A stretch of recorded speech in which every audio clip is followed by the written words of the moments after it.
Good morning. Ngasigi video mo yeng minarsi ko. Ngasi se hayeng ki tawgadaba kitang hairke ko hayeng akoigi Sharat Punima numitida koina tawba yaba ritual hai tare ko lai khoirambagi mawong kari karase. Ado hayeng se ai card ki message se loira matungda ai haijarage ko. Ado ngasi se timing hana hairage ko ise ko timing se ngasi se tang nipan se matam se karam kanda phagi haibada ko.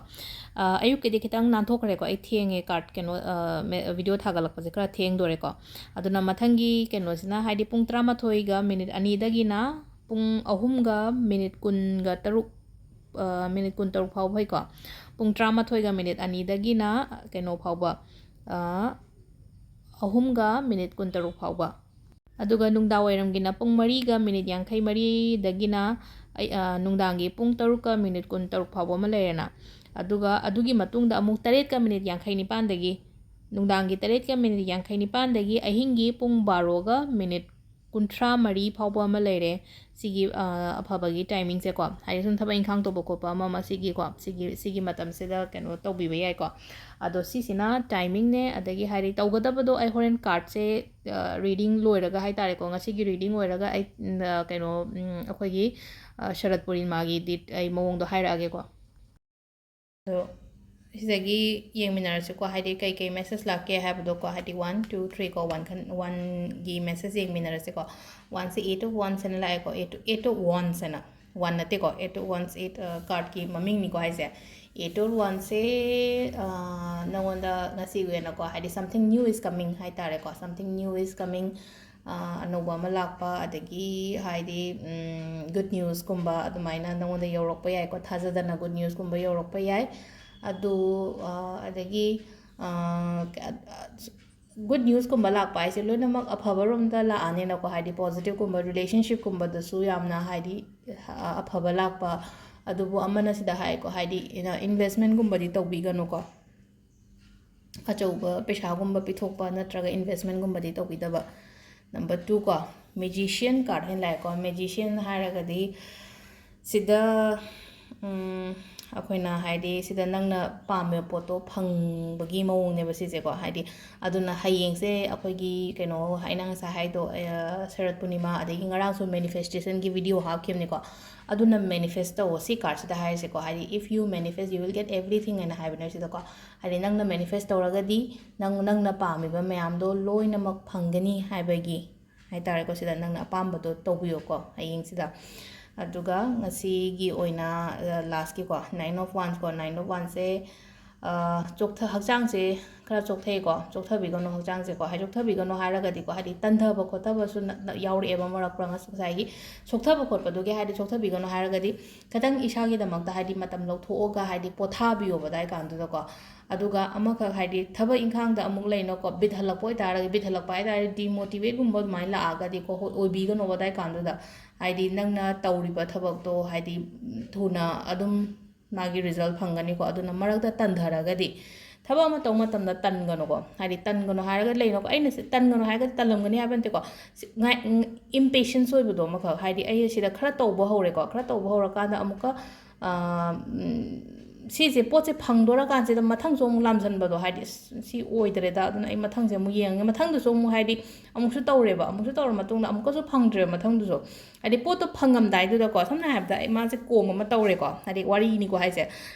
kom se tawra ising thola am dai se da ko haidi ware na ma se ngasai ngai ngam singam da mangon da patience lai tabadu gi da makta mathang da kom ma song tawre ba adu da song ising tholak tra mathang da su haidi ngasai gi nangi hard work to su hai tare ko nangna khonari nangonda su ama ma hai nangna hard work to myam su amta kanadrena aduduna kitang ngai ba khotpa su yam darkar oi bane ba thabak to matamda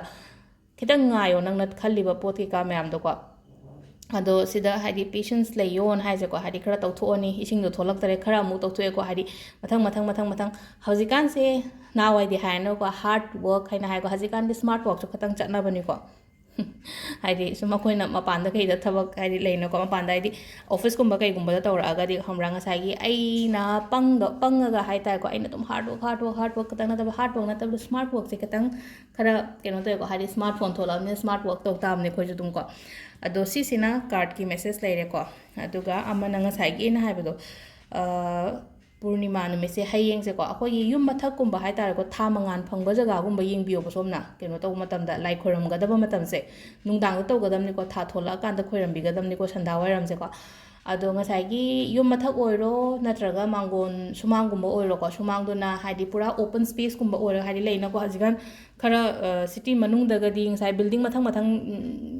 ꯀꯩꯅꯣ ꯅꯟꯖꯟꯅꯈꯤꯕꯅꯤꯅ ꯍꯥꯏꯗꯤ ꯊꯥꯒꯨꯝꯕ ꯎꯗꯕ ꯌꯥꯎꯋꯦꯅꯀꯣ ꯑꯗꯨꯅ ꯌꯨꯝ ꯃꯊꯛ ꯅꯠꯇ꯭ꯔꯒ ꯍꯥꯏꯗꯤ ꯕꯤꯜꯗꯤꯡꯒꯨꯝꯕ ꯂꯩꯇꯕ ꯈꯤꯇꯪ ꯑꯍꯥꯡꯕ ꯖꯒꯥꯒꯨꯝꯕ ꯀꯩꯅꯣ ꯂꯝꯒꯨꯝꯕ ꯑꯣꯏꯔꯒꯗꯤ ꯅꯪꯒꯤ ꯊꯥ ꯃꯉꯥꯟꯗꯨꯅ ꯅꯪꯒꯤ ꯁꯨꯃꯥꯡꯗ ꯐꯪꯉꯒꯗꯤꯀꯣ ꯑꯗꯣ ꯁꯨꯃꯥꯡꯗꯣ ꯐꯖꯅ ꯋꯥꯏ ꯇꯩꯊꯣꯛꯄꯤꯔꯅꯤꯅ ꯁꯨꯃꯥꯡ ꯅꯠꯇ꯭ꯔꯒ ꯅꯪꯅ ꯇꯧꯒꯗꯧꯔꯤꯕ ꯖꯒꯥ ꯑꯦꯔꯤꯌꯥꯗꯣ ꯍꯥꯏꯇꯥꯔꯦꯀꯣ ꯑꯩꯅ ꯐꯝꯗꯣꯔꯤꯕ ꯑꯩꯅ ꯇꯧꯗꯣꯔꯤꯕ ꯖꯒꯥꯗꯣ ꯈ꯭ꯋꯥꯏ ꯐꯥꯔꯁꯇ ꯀꯃꯥꯏꯅ ꯇꯧꯒꯗꯒꯦꯗꯀꯣ ꯌꯥꯏꯉꯪ ꯈꯤꯇꯪ ꯂꯧꯕꯤꯔꯣꯀꯣ ꯃꯆꯨ ꯈꯛꯇꯪ ꯂꯧꯕꯤꯔꯁꯦꯀꯣ ꯃꯆꯨꯁꯦ ꯑꯩꯈꯣꯏꯅ ꯄꯦꯁ ꯁꯦꯝꯕꯤꯔꯅꯤꯀꯣ ꯍꯥꯏꯗꯤ ꯏꯁꯤꯡ ꯑꯩꯅ ꯁꯤꯗ ꯁꯣ ꯇꯧꯗ꯭ꯔꯦ ꯄꯣꯠꯁꯦ ꯀꯩꯒꯤꯅꯣ ꯍꯥꯏꯕ ꯃꯇꯝꯗ ꯑꯅꯤꯔꯛ ꯊꯣꯛꯅꯔꯅꯤ ꯑꯩꯁꯨ ꯇꯧꯒꯗꯕꯅꯤ나 ꯑꯃꯨꯛꯀꯣ ꯍꯥꯏꯗꯤ ꯄꯣꯠꯁꯦ ꯑꯅꯤꯔꯛ ꯍꯥꯏꯗꯤ ꯃꯥꯡꯍꯟꯕꯗꯣ ꯅꯨꯡꯉꯥꯏꯇ꯭ꯔꯦꯅꯀꯣ ꯑꯗꯨꯅ ꯀꯩꯅꯣ ꯌꯥꯏꯉꯪꯁꯦ ꯈꯤꯇꯪ ꯂꯧꯔꯅꯤ ꯏꯁꯤꯡ ꯈꯤꯇꯪ ꯍꯥꯞꯄꯒ ꯃꯥꯒꯤ ꯀꯩꯅꯣ ꯈꯤꯇꯪ ꯃꯆꯨ ꯇꯥꯍꯜꯂꯅꯤꯅꯀꯣ ꯍꯥꯏꯗꯤ ꯑꯗꯨꯒ ꯁꯤꯒꯤ ꯗꯤꯖꯥꯏꯟꯁꯦ ꯌꯦꯛꯑꯣꯀꯣ ꯁ꯭ꯋꯥꯁꯇꯤꯛꯁꯦ ꯌꯦꯛꯄꯤꯌꯣ ꯁ꯭ꯋꯥꯁꯇꯤꯛ ꯌꯦꯛꯄꯁꯦ ꯈꯪꯉꯤꯅꯀꯣ ꯍꯥꯏꯐꯦꯠꯇꯪ ꯁ꯭ꯀ꯭ꯔꯤꯟꯁꯣꯠ ꯂꯧꯒꯦꯁꯨ ꯂꯧꯍꯧꯔꯣ ꯑꯗꯨꯒ ꯒꯨꯒꯜꯗꯁꯨ ꯃꯌꯥꯝ ꯌꯥꯎꯒꯅꯤꯀꯣ ꯁ꯭ꯋꯥꯁꯇꯤꯛ ꯌꯦꯛꯄꯁꯦ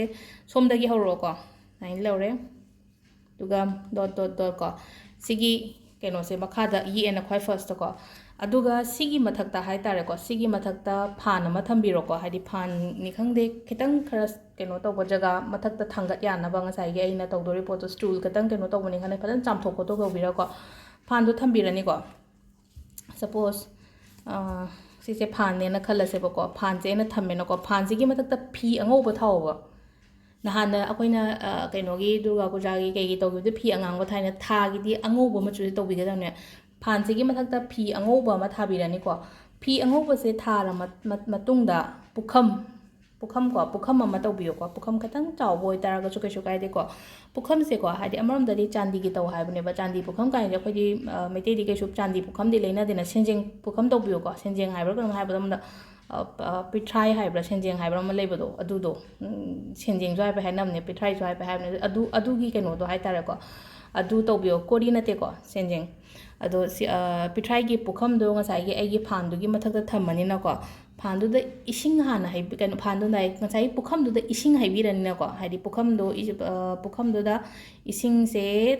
ꯇꯪꯈꯥꯏꯗꯒꯤ ꯈꯤꯇꯪ ताना 하이तारेको तंखाइदे खितंग ताना हैबिरनी इसिंगदो हैरेको इसिंगदो हैरा मतुंगदा चांदीगी कॉइन लेरगदीको हाइदि सिल्वर कॉइन असेंगब लेरगदीको चांदीगी कॉइन अमा थंबियोबा कैनोदुदा नंगी पुखम इसिंग मनुंगदुदा हापनेनाको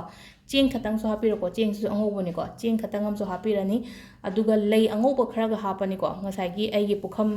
ꯑꯩꯅ ꯁꯦꯝꯃꯤꯕ ꯄꯨꯈꯝꯗꯣ ꯍꯥꯏꯗꯤ ꯏꯁꯤꯡ ꯍꯥꯞꯄꯒ ꯊꯝꯃꯤꯕ ꯉꯁꯥꯏꯒꯤ ꯆꯦꯡꯗꯨꯃ ꯂꯩꯔꯦ ꯑꯗꯨꯒ ꯂꯩ ꯑꯉꯧꯕꯗꯣ ꯂꯩꯔꯦꯀꯣ ꯑꯗꯨꯒ ꯑꯃꯅ ꯂꯥꯁꯇ ꯀꯩꯅꯣ ꯍꯥꯏ ꯀꯥꯟꯁꯤꯗ ꯑꯩꯈꯣꯏꯒꯤ ꯀꯩꯅꯣꯁꯦ ꯁꯪꯒꯣꯝ ꯑꯅꯧꯕꯁꯦꯀꯣ ꯁꯪꯒꯣꯝ ꯑꯅꯧꯕꯁꯦ ꯈꯨꯖꯥꯏ ꯃꯆꯥ ꯑꯃꯗ ꯂꯧꯕꯤꯔꯣꯀꯣ ꯈꯨꯖꯥꯏꯗꯨꯅ ꯀꯣꯔꯤꯒꯤ ꯈꯨꯖꯥꯏꯒꯨꯝꯕꯗ ꯂꯧꯕꯤꯌꯨꯀꯣ ꯑꯗꯨꯗꯨꯅ ꯑꯗꯨꯃ ꯂꯩꯔꯦꯀꯣ ꯑꯗꯨꯒ ꯈꯦꯔ ꯍꯧꯔꯒ ꯀꯠꯄꯤꯌꯣ ꯁꯨꯡꯁꯣꯏ ꯁꯣꯏꯗꯅꯀꯣ ꯍꯌꯦꯡꯒꯤ ꯅꯨꯃꯤꯠꯁꯦ ꯍꯥꯏꯗꯤ ꯈꯦꯔ ꯍꯧꯔꯒ ꯉꯁꯥꯏꯒꯤ ꯁꯤꯒꯤ ꯖꯒꯥꯁꯤꯅꯦꯕ ꯑꯩꯅ ꯉꯁꯥꯏ ꯂꯥꯏ ꯈꯣꯏꯔꯝꯒꯗꯕ ꯖꯒꯥꯁꯦ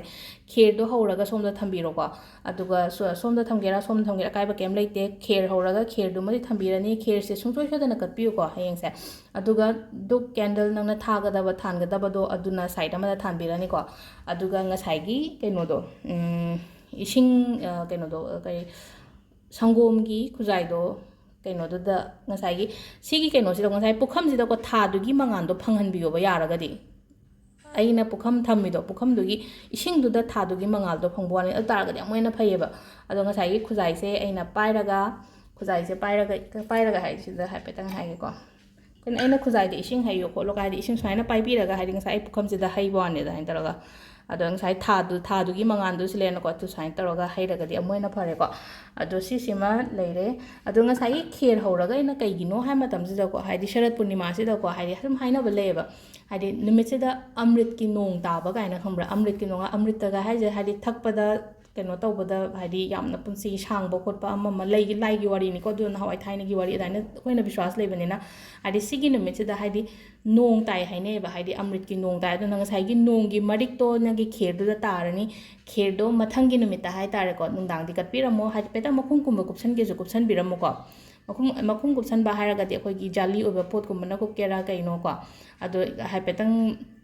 ꯃꯊꯛꯇꯨꯗ ꯍꯥꯏꯇꯥꯔꯦꯀꯣ ꯍꯥꯏꯗꯤ ꯁꯨꯝ ꯐꯠꯇꯥꯎꯗꯤ ꯇꯥꯗꯅꯕ ꯍꯥꯏꯇꯥꯔꯦꯀꯣ ꯑꯗꯣ ꯈꯤꯇꯪ ꯈꯤꯇꯪꯅꯦꯕ ꯀꯠꯇꯣꯏꯗꯨꯗꯤ ꯈꯤꯇꯪ ꯀꯠꯄꯗꯣ ꯉꯁꯥꯏꯒꯤ ꯑꯩꯅ ꯉꯁꯥꯏ ꯀꯣꯟ ꯑꯆꯧꯕ ꯑꯃꯗꯗꯤ ꯍꯧꯔ ꯊꯝꯃꯦꯕ ꯑꯗꯣ ꯈꯤꯇꯪ ꯀꯠꯄꯗꯣ ꯍꯌꯦꯡꯒꯤ ꯅꯨꯃꯤꯠꯇ ꯈꯤꯇꯪꯗꯣ ꯂꯧꯁꯟꯕꯤꯔꯛꯑꯒ ꯉꯁꯥꯏꯒꯤ ꯑꯩꯅ ꯑꯆꯧꯕ ꯊꯝꯃꯤꯗꯣ ꯑꯗꯨꯗ ꯃꯤꯛꯁ ꯇꯧꯔꯒꯗꯤ ꯂꯣꯏꯅꯃꯛ ꯄꯣꯠꯇꯣ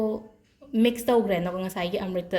ꯀꯩꯅꯣꯗꯒꯤ ꯅꯣꯡꯗꯒꯤ ꯇꯥꯔꯛꯑꯦ ꯈꯣꯠꯂꯦ ꯍꯥꯏꯕꯒꯤ ꯑꯩꯈꯣꯏꯒꯤ ꯕꯤꯂꯤꯐꯇꯨꯃꯁꯨ ꯂꯩꯔꯦꯅꯀꯣ ꯑꯗꯨꯒ ꯁꯤꯒꯤ ꯄꯣꯠꯁꯦ ꯌꯨꯝꯗ ꯑꯅꯥꯕ ꯂꯩꯔꯒꯗꯤꯀꯣ ꯍꯥꯏꯗꯤ ꯑꯅꯥꯕ ꯍꯥꯏꯗꯤ ꯅꯥꯕ ꯈꯣꯠꯄ ꯂꯩꯔꯒꯗꯤ ꯄꯤꯖꯕꯤꯌꯣꯕ ꯁꯤꯁꯦ ꯍꯥꯏꯗꯤ ꯅꯥꯕ ꯀꯣꯛꯑꯦ ꯈꯣꯠꯂꯦꯅ ꯍꯥꯏꯕꯒꯤ ꯊꯥꯖꯕ ꯂꯩꯌꯦꯀꯣ ꯑꯗꯨꯒ ꯑꯅꯥꯕ ꯈꯣꯠꯄ ꯈꯛꯇꯪꯒꯤ ꯅꯠꯇꯕꯤꯗ ꯂꯥꯏꯐꯇ ꯁꯨꯝ ꯅꯨꯡꯉꯥꯏꯇꯕ ꯑꯩꯒꯤ ꯂꯥꯏꯐꯇ ꯍꯧꯖꯤꯛ ꯑꯣꯕꯁꯇꯦꯀꯜꯁ ꯂꯩꯌꯦ ꯈꯣꯠꯂꯦ ꯍꯥꯏꯔꯒꯗꯤꯀꯣ ꯍꯥꯏꯗꯤ ꯑꯞꯁ ꯗꯥꯎꯟ ꯌꯥꯝꯅ ꯂꯩꯌꯦ ꯄ꯭ꯔꯣꯕ꯭ꯂꯦꯝ ꯌꯥꯝꯅ ꯂꯩꯌꯦ ꯍꯥꯏꯔꯒꯗꯤꯀꯣ ꯁꯤꯃꯁꯨ ꯇꯧꯕꯤꯕ ꯌꯥꯏꯀꯣ ꯑꯗꯣ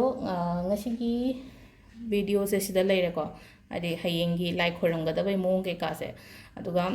ꯉꯔꯥꯡꯒꯤ ꯃꯦꯅꯤꯐꯦꯁꯇꯦꯁꯟꯒꯤ ꯚꯤꯗꯤꯑꯣꯁ ꯌꯦꯡꯕꯤꯌꯨꯀꯣ ꯉꯔꯥꯡ ꯅꯨꯡꯗꯥꯡ ꯍꯥꯞꯈꯤꯕꯅꯦ ꯑꯩꯅ ꯑꯗꯨꯗꯨꯃ ꯍꯥꯏꯐꯦꯠꯇꯪ ꯆꯦꯛ ꯇꯧꯕꯤꯔꯣ ꯑꯩꯅ ꯍꯌꯦꯡ ꯀꯩꯀꯩ ꯇꯧꯕ ꯌꯥꯒꯗꯒꯦ ꯍꯥꯏꯕꯗꯣ ꯂꯥꯏ ꯈꯣꯏꯔꯝꯕꯒꯤ ꯃꯇꯥꯡꯗꯀꯣ ꯑꯗꯨꯒ ꯑꯃ ꯍꯥꯏꯒꯦ ꯃꯦꯅꯤꯐꯦꯁꯇꯦꯁꯟ ꯇꯧꯕ ꯃꯇꯝꯗ ꯀꯩꯅꯣ ꯇꯧꯋꯦꯀꯣ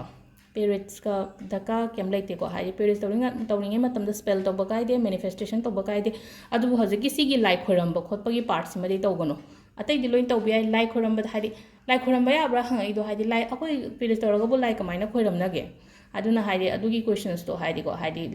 ꯂꯥꯏꯗꯤ ꯈꯣꯏꯔꯝꯗꯦꯅ ꯑꯩꯈꯣꯏꯅ ꯀꯩꯅꯣ ꯃꯇꯝꯗꯗꯤ ꯍꯛꯆꯥꯡ ꯁꯦꯡꯗ꯭ꯔꯒꯗꯤ ꯑꯗꯨꯅ ꯃꯦꯅꯤꯐꯦꯁꯇꯦꯁꯟꯒ ꯁ꯭ꯄꯦꯜꯒꯗꯤ